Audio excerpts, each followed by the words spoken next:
Okay, Mario, Gilas season is here again. So, Our favorite our season. favorites. Tapos we have we're gonna get our ID soon. So share lang natin sa public nandun kami ulit sa manood kami. Sa MOA na this time. Kala namin sa PhilSports. Remember yung last Gilas natin sa PhilSports tayo. So Yeah, nag-aabang tayo sa players. Mario, buta ka doon. Tingnan ko na doon si Dwight. yan yung Kailangan na ano, interview eh. Kailangan kami na interview eh. Right. yan So yung fake na dami mabasa natin. sa salamin. Yeah, Oo, gagi na. Alam mo yun? Oh, hindi ka mabasa sa salamin nun. That was so fun. I remember that time. it Now was fun. we're going to MOA. That's gonna be even more fun. The IDs are coming out soon. We'll be able to give you guys all the whatever we can, media or any interview we can pick up with any player would be really fun. But let's look at the lineup, diba? Oh, so Um, 15-man lineup has been announced. Go share mo yes, sa public ko sino yung 15-man. yes. So Japet Aguilar, Mason Amos, Justin Brownlee, AJ Edu, Junmar Fajardo, Ange Kwame, Jamie Malonzo, Newsom, Aftana, Perez, Kiambao, Dwight Ramos, Kai Ju, Carl Tamayo, and Scotty Thompson. So the first thing we have to say is there are dalawa na yung import natin sa 15-man pool. Na pagpipilian. Yeah. So I love that. I love that for Gilas. Kasi there are some times when you need you may need more size. I doubt with this lineup you'll need more size. We're considering you have the likes of Kai Soto and Junmar Fajardo and AJ Edu. So the Ange Kwame insertion, I think, is an injury it's an injury substitution in case maybe if JB gets hurt, because the JB right is dealing right now with a little bit of a hamstring issue. Dude, imagine We mo also have Brownlee has been playing since February. He's been playing yeah, 10 straight months of basketball, dating back to yeah, Malaysia. Malaysia ba Indonesia? Basta yung kung saan siya galing Indonesia, before Indonesia. So bro, at 36, yeah. This guy is tired as hell. oh, Ano naman nasabi niya sa kay KQ every day, every hour of the day naglalaro ng basketball. nagpapadala. Si Ano, KQ. yun Yayayain nag-voice siya ni KQ. KQ. Yayayain siya ni KQ. Oh, JB, putek yan na. May plus one. Si JB. Guys, may dayo. Sino yung May dayo? dayo. Si Brownlee. Anyway, so Bro. what we notice here as well is maraming players dito just came from the PBA finals. Yeah. Calvin Oftana, Japit Aguilar, Scotty, NJB, technically Jamie Malonzo, but he won't be playing. So let's see how well. Obviously, they're very conditioned at this point, pero let's see how well they're able to play with one another, considering they just played and considering na medyo pagod pa sila. I know they went straight into training, diba? After Di nung naman, they're going to training this tomorrow. They're going na to the bubble tomorrow. tomorrow. Yeah. So they've had 5 days rest, 4 days rest. I think Ideally. that's decent enough for them. It's quite exciting for the likes of Carl Tamayo and Kevin Kiambao. Again, we get to see and AJ Edu, sorry, and AJ Edu. Again, Yeah, I wanna see Edu. we get to see these and Kai Soto, but we know Kai Soto what he can bring. So I'm I hope he's very okay. excited. He's in concussion protocol. As of the recording of this video, naka-concussion protocol yan sa B-League. Japan? So, does that, I'm sure the Philippine team will take that into account na naka-concussion protocol to sa Japan. Ano, papalaro ba natin agad? Or, di ba? Oh, may concussion protocol yan. Well, sabi dito Kai Soto to play for Gilas despite recent B-League injury. O sige, okay. Sana. Pero iba ang concussion eh. Yeah. Pag ulo kasi yung problema, doon Ay, ako gagi. natata. Iba pala Ano? to. That's because ankle injury yun. Iba to. Iba pa yung Iba yung concussion, yun yung concussion. most Iba yung recent. concussion niya. But Bugbog then na naman anyway, bata natin. I think there's decent enough time for him to be able to come back. Oh, hopefully. Yes, hopefully he's able to come back. Pero ako I'm very excited to watch again those Yeah. 3 or 4 players in particular because we know what the rest of the team brings. We know what Scotty Thompson brings. We know what Dwight Ramos brings very much. So Carl Tamayo is killing it in the KBL. he's playing very well for Changwon. Kevin Kiambao is right now number 1 in the MVP rankings in the UAAP. AJ Edu will always be AJ Edu. AJ Edu has endeared himself sa tingin ko to all PBA and Gilas fans after what he did nung World Cup. He has become one of the favorite players of Gilas, so it'll be really fun to see him. I doubt we see any much Mason Amos in this window again. Yeah, I don't think he's gonna be baka Unless pwede mo ba Tabak. i-switch? Like, kunyari, do you have, if you, di ba 12-man lineup dapat? So, Yes, pwede ba yun na iba yung 12-man lineup mo for New Zealand? Tapos bago yung 12-man I lineup mo think for so. Hong Kong? Or I think kung so. ano yung sinabit mo na 12, yun na yun? Di ako sure, pero alam ko pwede naman kasi um sa alam ko pwede kasi dati 'di ba nagpapalit sila ng import. Yun Ay, nga hindi, eh, nagpapalit. ibang liga pala yun. But I Hindi, think naman, hindi. Yeah.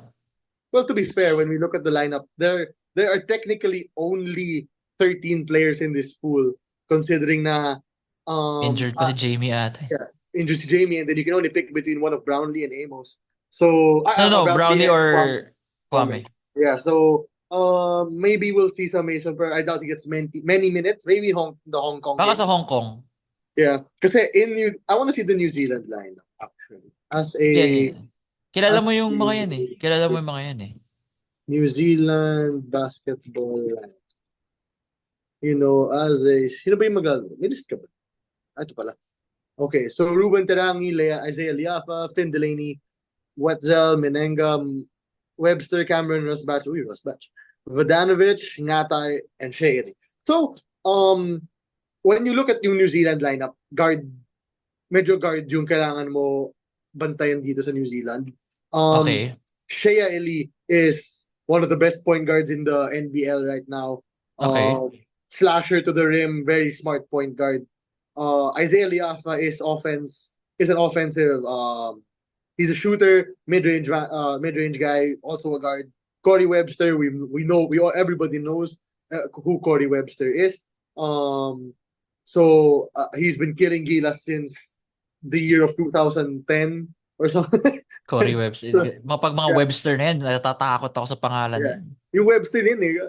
When I saw him play sa NBL, I was like, oh my God, it's the GOAT! The GOAT. It's the GOAT! Ayun, that's may iba si Finn Delaney also is a very good basketball player. The problem here could be kay Ty Harrison and Ty Harrison and Wetzel. I think there's one. Ayan, here, I found it. Ito pala yung lineup nila FIBA Asia Cup 2024. Ay, di iba pala. Anyway, Ty Harrison. I think there's also gonna be Lucky Albridge, I think, is in their lineup. So yung bigs ng NBA ng New Zealand are 7-footers who are very active. So I think this is where you will see the AJ Edus.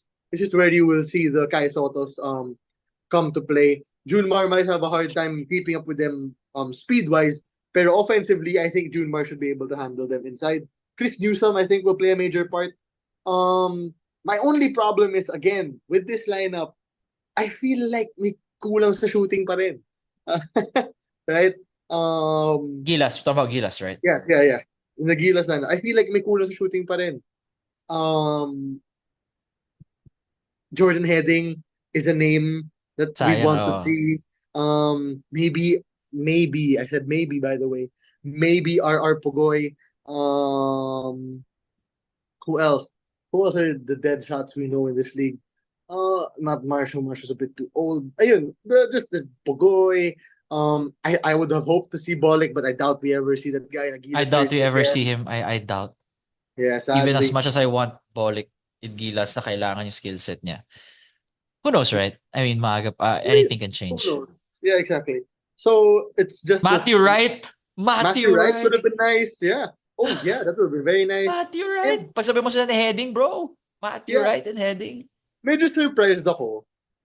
As early as now, medyo surprised ako. Or I could just be kind of biased in this take because I was in UP at the time. But I at this point of the Gilas program, I thought we'd see a lot more of Juan Gomez de Leaño. Yeah. Future yun eh. There was a time where people thought he was the next Castro or Alapag, di ba?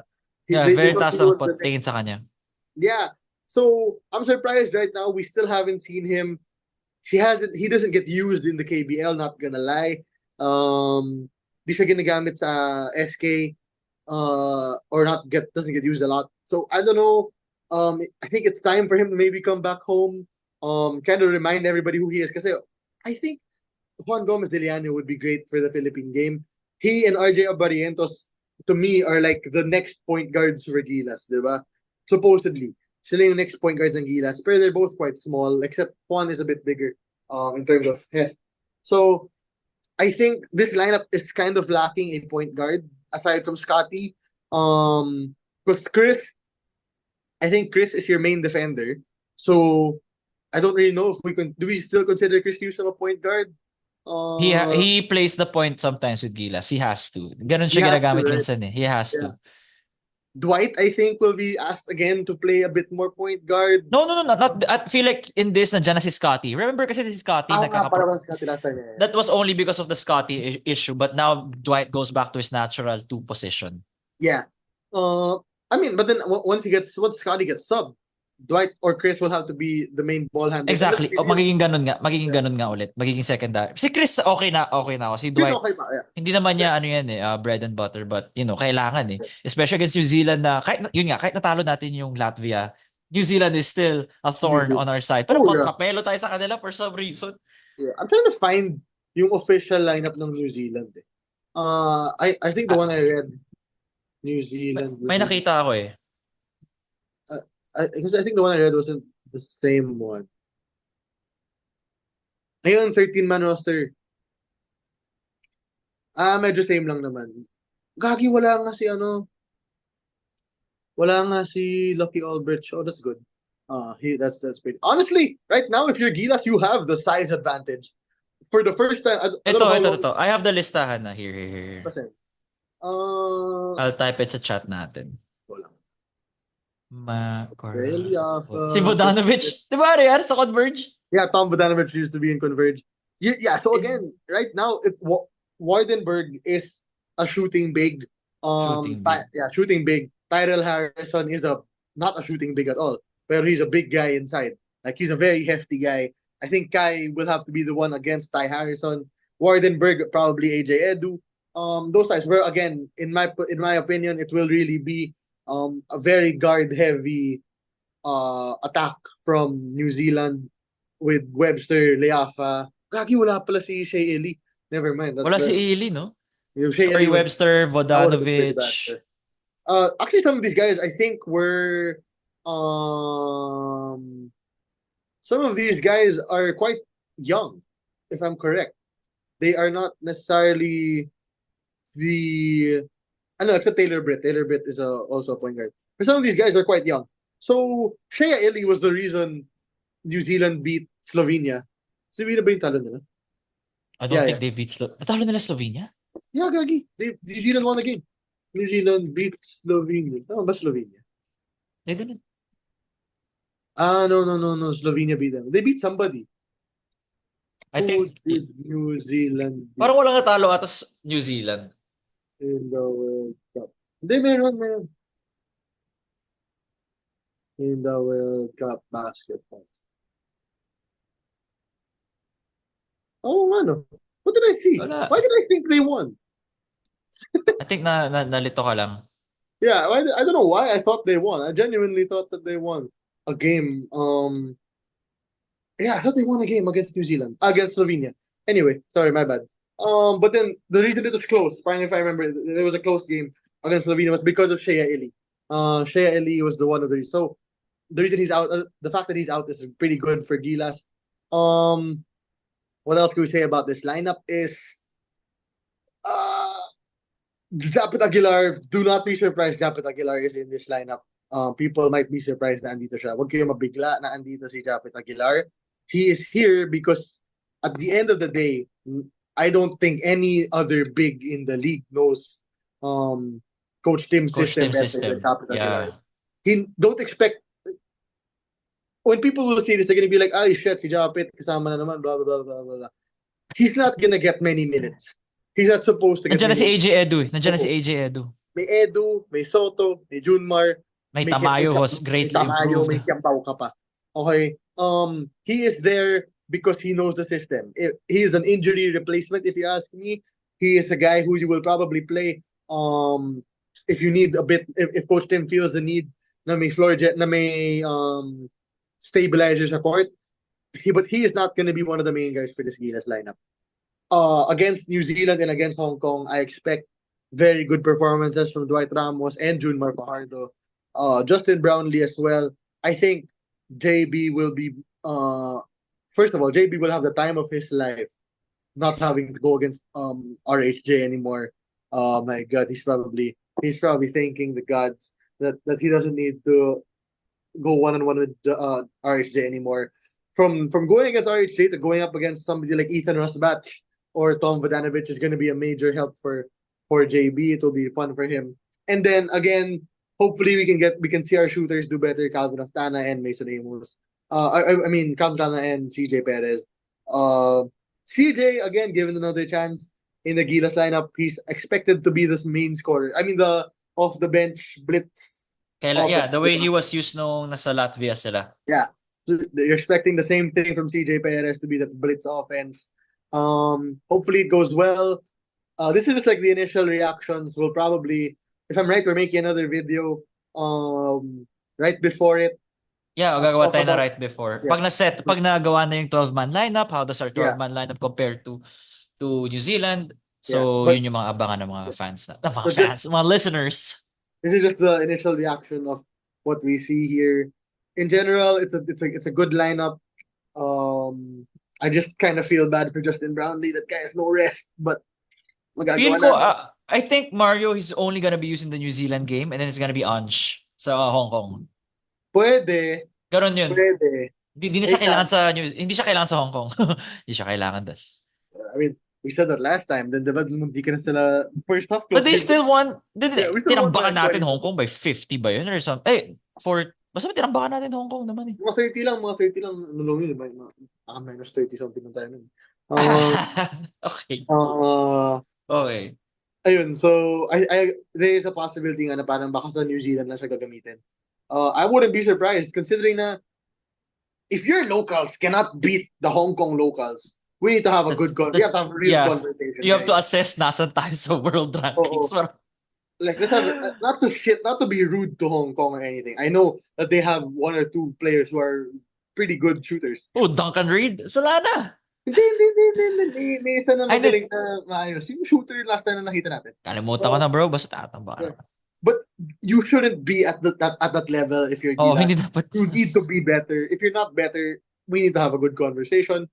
And like I said, so you should be fine if you're Gilas Pilipinas against Hong Kong, against New Zealand, where it's gonna be fun. But I expect maybe a 2-0 in this upcoming qualifier with a very good mix of Justin Brownlee and Ange Kwame, and hopefully we see a healthy AJ Edu and Kai Soto. Yeah, so that's pretty much it, guys. It's our Gilas 15-man preview. We will do another one once the set na yung 12-man lineup, and then 2 days before the actual game, we're gonna discuss that. As always, thank you for supporting. We'll see you all next time. Nico here with We'll see you guys Mario. tomorrow. Peace. We got the EA.